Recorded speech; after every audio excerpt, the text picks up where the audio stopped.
Starting. I think it's from there, Ibrahim. Not from the other switch. No, that one. That one there. These are all on. All of these are on from the front. You started? Yeah. Okay. If I switch these off, look, everything goes off. No, I can't see. Yeah. No, These, just these two. It's live, yeah? Yeah, Bismillah. خلاص. الحمد لله رب العالمين ونصلي ونسلم على أشرف الأنبياء والمرسلين نبينا محمد عليه أفضل الصلاة وتم التسليم. For the ones listening, if you don't have to lean, then try to come as close as possible. If you have to lean, then maybe you can lean here. It's nicer when you're close by rather than when I'm in Mashriq and you're in Maghrib, then there's a problem.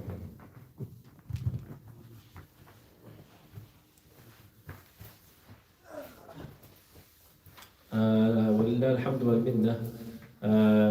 Allah Azza wa Jalla has given us the opportunity once more to study these blessed hadith of the Messenger sallallahu alaihi wasallam after a short break because of personal circumstances.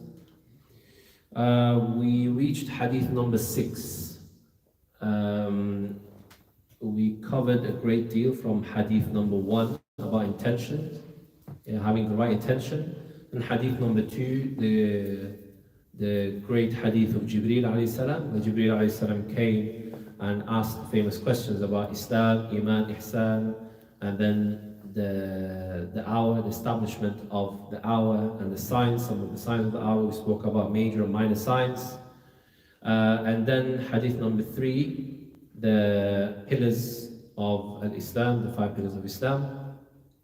Hadith number 4, that had to do with qada and qadar, the decree of Allah Azza wa Jal, predetermined decree and the creation of man in the wombs of their mothers. And then hadith number 5, we covered the importance of knowing about and staying away from al-bid'ah, innovation in the religion. And we said that innovation on the list of shaitan's priorities comes number 2. Now you can imagine bid'ah, innovation in religion, it comes before trying to make someone commit zina or murder or gambling, consuming haram, etc. Why did we say that was the case? Why does shaitan try for people to do bid'ah before major sins? Why does he prefer for you to do bid'ah, innovation, rather than major sins? We said that because when you do major sins, deep down you know that it's a sin. You know that you've disobeyed Allah Azza wa Jalla. So there's always a chance of you coming to your senses and repenting. Right? No matter what the sin is, Allah Azza wa Jalla forgives it. Shaitan knows that more than most. Is all forgiving, subhanahu. But when it comes to bid'ah, you don't think you're wrong in the first place. So when you don't think you're wrong in the first place, and you carry on with the innovation, there is no such thing as repenting, because you don't think you're wrong. So it's like a black hole where you keep going deeper and deeper into innovation, potentially being disastrous for your worship, and then the accountability on Yawm al-Qiyamah. May Allah Azza wa Jalla safeguard us all. So now we reach al-Hadith al-Sadis, Hadith number 6. عن نعمان بن بشير رضي الله عنه قال: سمعت رسول الله صلى الله عليه وسلم يقول: إن الحلال بين وإن الحرام بين وبينهما أمور متشابهات لا يعلمهن كثير من الناس فمن اتقى الشبهات فقد استبرأ لدينه وعرضه ومن وقع في الشبهات وقع في الحرام كالراعي يرعى حول الحمى يوشك أن يرتع فيه ألا وإن لكل ملك حمى ألا وإن حمى الله محارمه ألا وإن في الجسد مضغة إذا صلحت صلح الجسد كله وإذا فسد الجسد كله ألا وهي القلب. رواه البخاري ومسلم. Reported by Imam Bukhari and Muslim, rahimahumullah, the authority of Nu'man ibn Bashir. He said that I heard the Messenger sallallahu alayhi wasallam say, indeed the halal is clear and the haram is clear, and between them is a slight grey area unknown to most people. So the one who stays away and safeguards himself from the grey area has indeed safeguarded his honor, his dignity, and his religion. And whoever continuously falls into a grey area will fall into haram. The example of which is like the shepherd that chooses willingly to take his flock, his sheep, close to the boundary of your land where they should graze. It's just a matter of time where those flock, the sheep, will pass to land that does not belong to this person, or cross the boundary and start grazing where they're not supposed to graze. Indeed, every king has his boundaries. And the boundaries of Allah Azza wa Jal are the muharramat, the prohibitions. Indeed, within the body is a piece of flesh. If it is righteous and good and sound, then the body will be sound. If it is wicked and evil, then the body will follow suit and be evil. Indeed, that piece of flesh is the heart.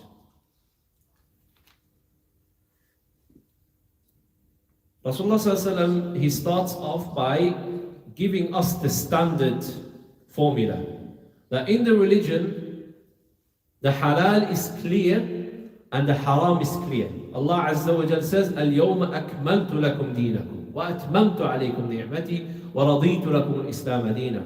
Today I have perfected for you my favors. I have completed the religion and have chosen Islam as the deen, the way of life to follow. So the halal and haram in the religion are clear.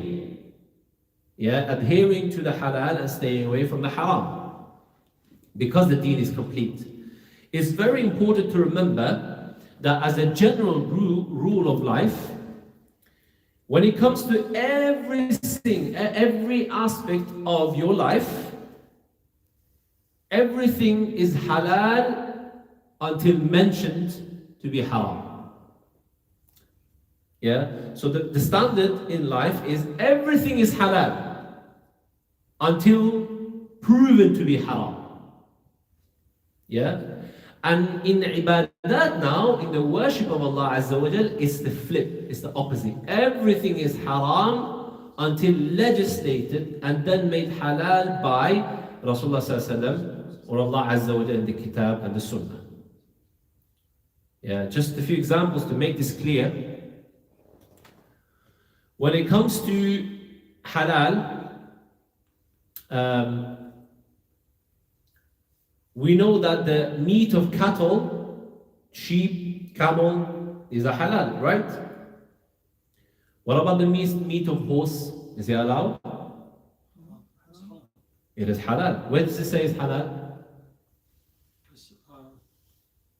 Nowhere. Everything is halal until proven to be haram. It doesn't say horse is halal. But it says that it doesn't say that it's haram. That's the point. Just to make that clear. What about the donkey? The meat of the donkey. There's details on that. So generally, you think, okay, everything is halal until proven to be haram. The matter of the donkey, now there is something mentioned. There is a prohibition. It says that the donkey that is used to bear loads by people, that is haram. The wild donkey is allowed. So now there's a attachment to it. There is proof to say something is haram. So when you say to someone, this is halal, they can't say, where does it say is halal? But if they say a certain thing is haram, then you say, where is the proof for that being haram?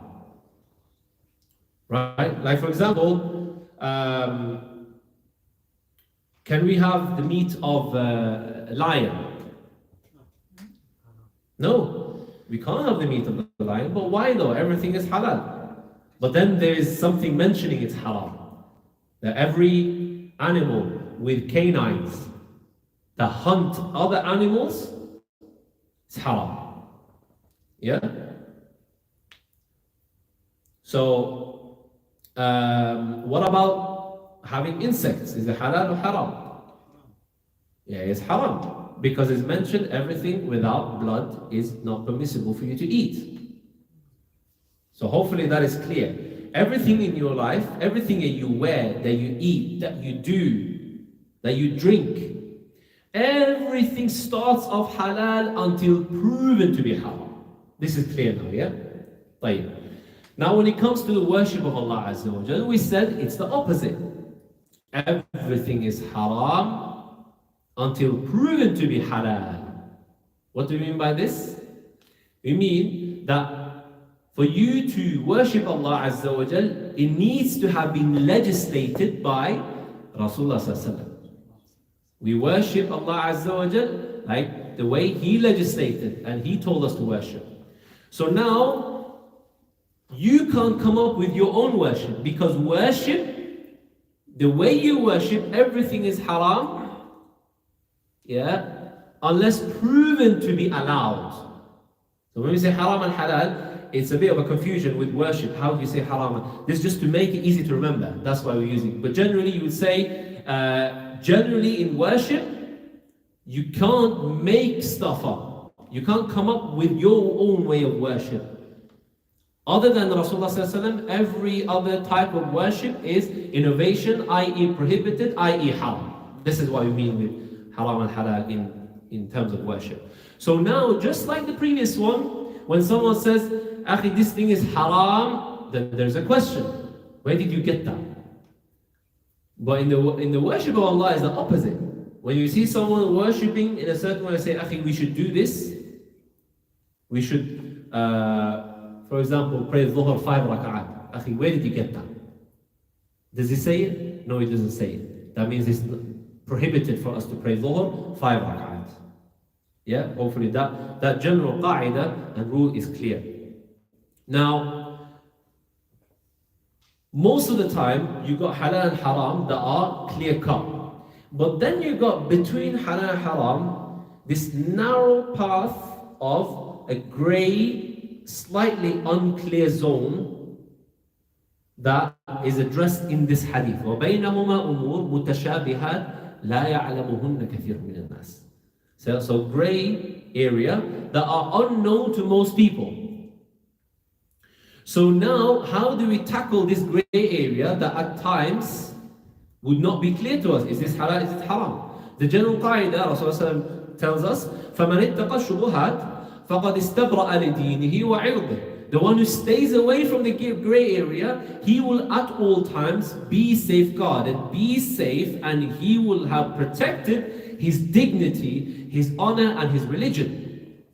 Because when you have this habit of getting into grey areas or snatching up that which you find in grey areas to make it permissible for yourself, then eventually what will happen is some of those are haram, and you will unintentionally get into that which is impermissible and prohibited in the religion.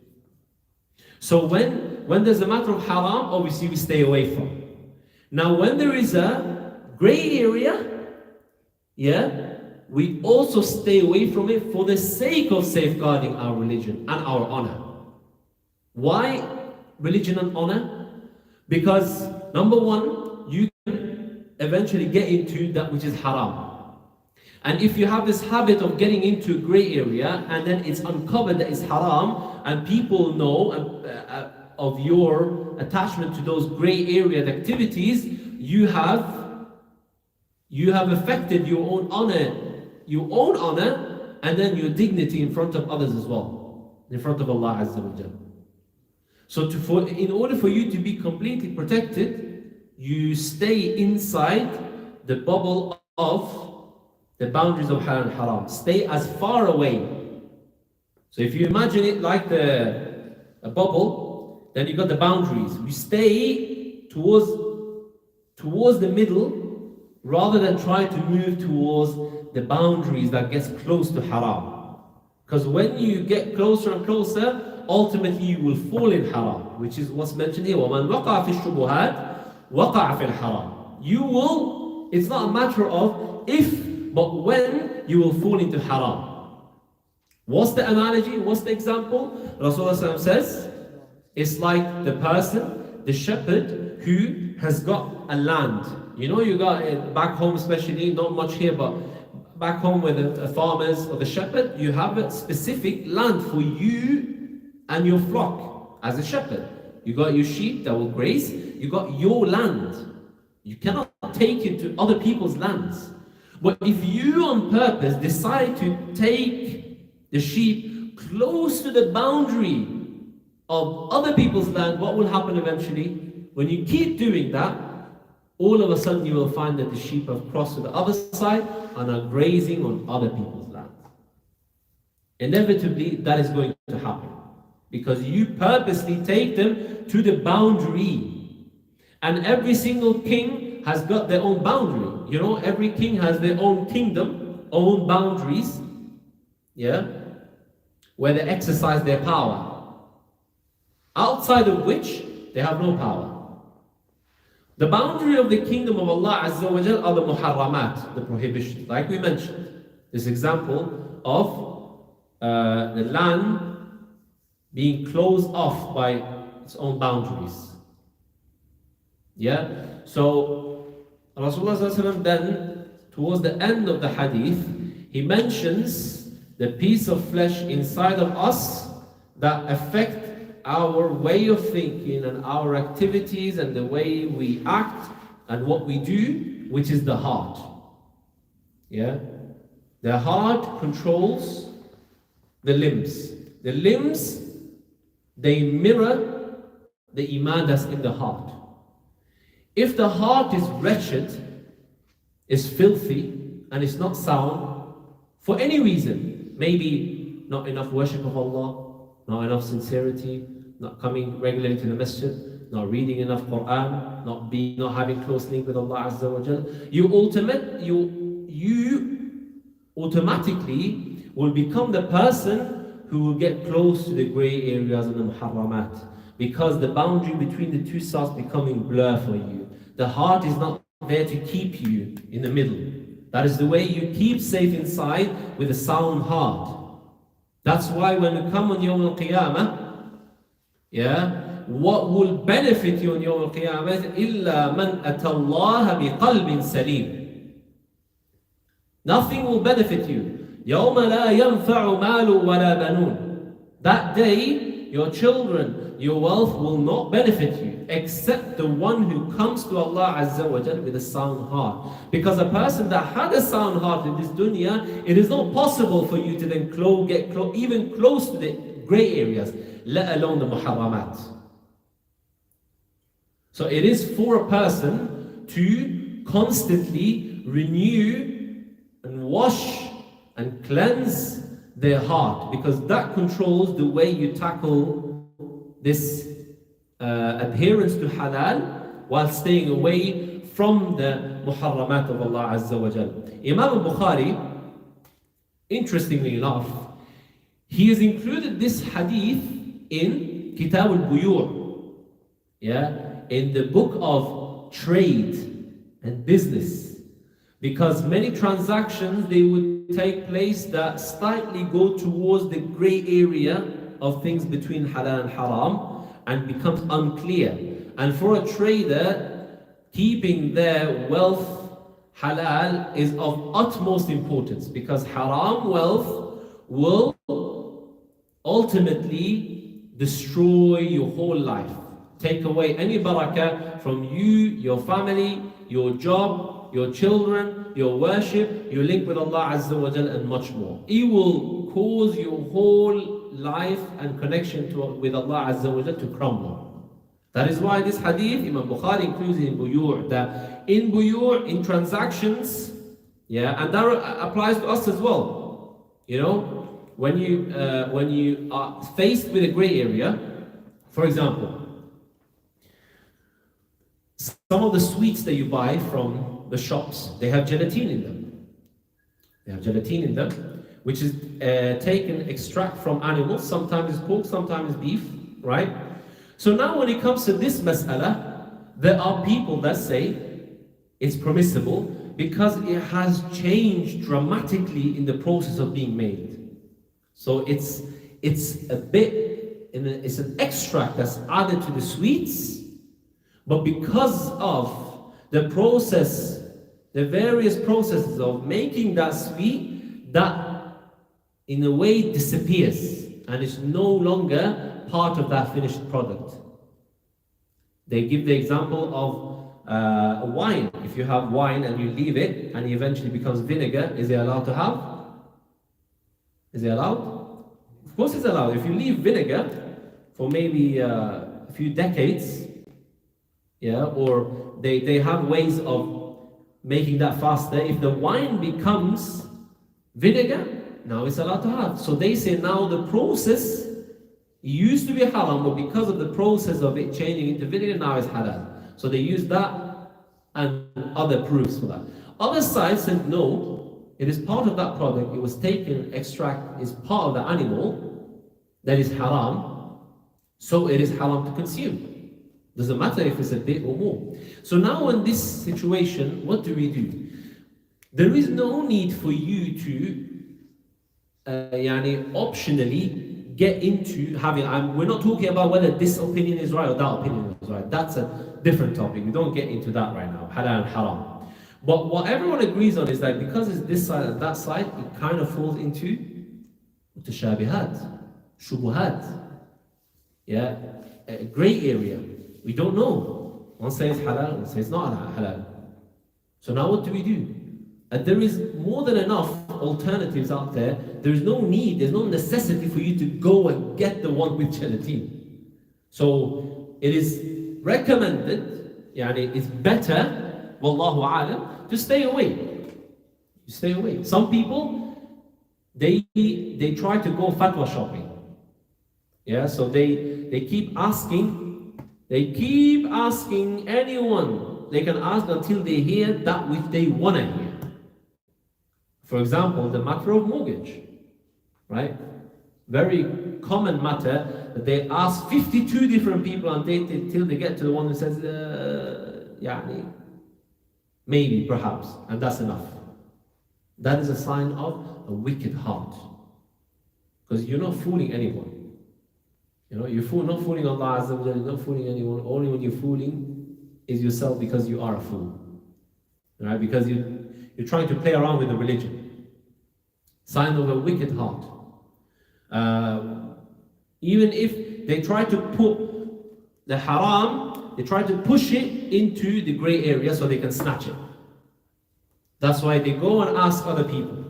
So it is extremely important that we adhere to the halal and the haram so that you are at all times successful in life. Because the other thing that would happen, when you get closer to muharramat, at first, you have this inclination in your heart, this distress, this pain. When you get close to muharramat, you can feel, you don't feel right. It's not the right approach. And if you have that feeling, alhamdulillah, ni'mah. That shows that you have a sound heart. It's a sign that your heart is alive. Whether it's very strong in terms of iman or not, that's a different topic. At least you have a heart that is still alive. So you can work on it. But then when people, they start getting into the haram, you're going to get continuous black spots in your heart until your full heart becomes black and locked and you become deaf, dumb and blind. And then no matter what comes to you, it will not affect you. And no matter what muharram you get into, it will not affect you anymore. That pain that you once had, that inclination of distress that you once had, is not there anymore. Because you become that wicked. That's what happens when you have a hard heart, when your heart is wretched, yeah, when it doesn't recognize Allah Azza wa Jal anymore. So, for you to increase the light and the iman in your heart, obviously there are a few things you can do. Yeah. Number one thing that comes to mind, ala bi dhikrillahi tatma'innul qulub. Yeah. Through the dhikr of Allah Azza wa Jal, the heart will become soft. The heart becomes more sound. The more dhikr you do, the closer you get to Allah Azza wa Jal, the more sound your heart will become. And the best of dhikr is qira'atul Quran, attachment to the Quran. Allah Azza wa Jalla says, أَفَلَا يَتَدَبَّرُونَ الْقُرْآنَ أَمْ عَلَى قُلُوبٍ أَقْفَالُهَا.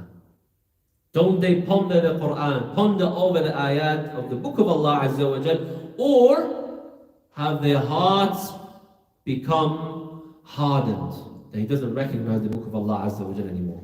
And unfortunately, a lot of us, even though we may have somewhat relation with the book of Allah Azza wa Jalla, but it is very, very unfortunate that you rarely find someone opening translation or fully doing tadabbur of these ayat. Like I read this ayah and you just sit down and think for a bit. Who does that now? Who do you see who does that anymore? No one. You barely see, you barely find people with time to even open the book of Allah Azza wa Jalla, let alone looking into translation and then doing tadabbur of the Quran. Not doing tadabbur of the Quran is a sign, of a potentially wretched heart, or a heart that is weak or inclining towards being an evil heart. So we ask Allah Azza wa Jal to keep our hearts sound. We ask Allah Azza wa Jal to keep this relationship we have with Him strengthened at all times. You know, the man, he came to Rasulullah, he says, أرأيت إذا صليت المكتوب. This is another hadith of the Nawawi. It says if I just simply pray and fast and adhere to the halal, I keep away from the haram, will I go Jannah? Rasulullah says, yeah. That's it. Yeah, you will go Jannah. Or like the other person who comes, if I do the 5 if the 5 pillars of Islam, will I go Jannah? You go, yes, you will go Jannah. The deen is very easy. The problem is when you make it difficult for yourself. يريد الله بكم اليسر ولا يريد بكم العسر. Allah Azza wa Jalla wants ease for you. He doesn't want it to be difficult for you. No one makes Islam difficult except that they become crushed under it. Don't make it difficult. Stay away from the haram, muharramat. We said, alhamdulillah, some people, they make it sound like everything is haram. This religion, Islam, it makes everything haram. No, it's not because of Islam. It's because this dunya has become this filth now. This dunya is moved towards filth. That is why it matches the muharramat of Islam. But before, for example, 100, 200 years ago, it wasn't like this. Not even 100, 200 years, a few decades ago, even in our lifetimes, it wasn't like this. The fitan and the problems and the issues out there in this filthy dunya is becoming more and more difficult. As the Sahabi says, every year will become worse than the previous one until you meet Allah Azza wa Jalla. So it is up to every one of us to safeguard ourselves. Like holding on to religion is like holding on to hot coal. You know, when if you have a barbecue, you're not going to even be able to hold your hand above it, let alone grab it. That's how difficult it is to hold on to your religion in this day and age, towards the end of time. So it is upon us to, number one, keep analyzing your relationship with Allah Azza wa Jalla, because that will show you the state of your heart. That will show you how up in faith or down in faith you're currently at, in your current state. Right? And then you find those ways to inch closer to Allah Azza wa Jalla, i.e. inching closer towards a sound heart. And at the same time, you step back and then you analyze where you are. Obviously, if you're in muharramat, you need to act straight away. If you think that certain things you are doing or saying may be in the gray area and you're not sure, you can ask. And if it turns out to be gray area, then it's better for you to stay away from it, to safeguard your honor, your dignity, and your religion. May Allah Azza wa Jal safeguard us all. May Allah Azza wa Jal grant His goodness. May Allah Azza wa Jal make us successful in both worlds. Barakallahu feekum. Any questions before we finish? No questions. I told you, I allow for questions. Those people here that time. That was a different topic, that's why. It's a beneficial lecture today, but other than the other day, people were asking random questions. It's not the same subject. You know, the other thing is, you know, when you look at the haram, never focus on the act itself. Like one woman, she said, she wasn't wearing the hijab. And she said, there's no way Allah Azza wa Jalla is gonna punish me for a piece of cloth. Doesn't make sense to me. Yeah, it's not about the piece of cloth. Like the ulama say, don't look at the insignificance of the sin, but look at the significance of who you're disobeying. Yeah, that is the point. That is what muharramat are major. These are the boundaries of Allah Azza wa Jalla. Don't focus on the insignificance of the sin, but focus on the significance of the one you are disobeying. That's muharramat. When it comes to ajr, the opposite. لا تحقرن من المعروف شيئا. Don't belittle good actions. Never say that it's fine, I can do other stuff. It's fine, I'll do this some other time. I'm doing some good, so I don't need to do. No. Never belittle good. Because you don't know, maybe that one action you're thinking of doing, that you saw a small, maybe the difference between you going Jannah or Jahannam. How do you know? You don't. Maybe you decided to do that one deed and that one smile towards a brother was the difference between you going Jannah or Jahannam. How do you know? You don't. Any deed could be the reason you go to Jannah. You don't know that. So never ever belittle good, and at the same time, never make a muharram, prohibition, insignificant. Focus on the khaliq and the magnificence of Allah Zul Jalali wal Ikram. May Allah Azza wa Jalla safeguard. So we're going to go back into the lesson this way. Wa sallallahu ala Muhammad wa ala alihi wa sahbihi ajma'in. Can you stop that?